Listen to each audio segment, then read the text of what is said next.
Bonjour, c'est professeur Samir Awish, endocrinologue et diabétologue au niveau du service de diabétologie CHU Mustapha. Alors aujourd'hui, on a parlé d'un thème qui est très important, c'est le diabète et Ramadan.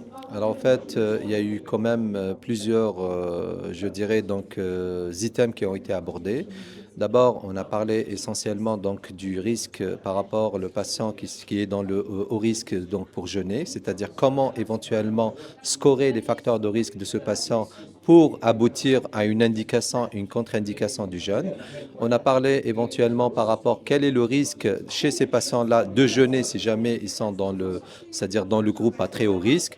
On a parlé éventuellement comment faire l'autosurveillance pendant le ramadan. Ça, c'est vraiment important pour les patients qui sont sous insuline ou non.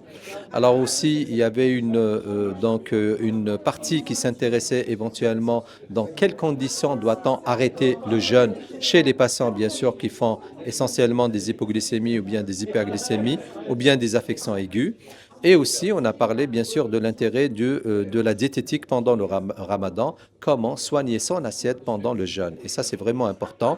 Et finalement, on a parlé éventuellement de réajustement thérapeutique pendant le ramadan. Remercions donc les laboratoires Becker de nous avoir donné cette opportunité éventuellement donc de parler de ce sujet qui est quand même très très important, que ce soit pour les journalistes qui sont essentiellement donc les intermédiaires entre les médecins et le grand public, mais aussi, c'est-à-dire pour les malades qui sont éventuellement dans le besoin d'être informés par rapport à la nécessité éventuellement de s'autoprendre en charge et aussi l'éducation de ces patients-là.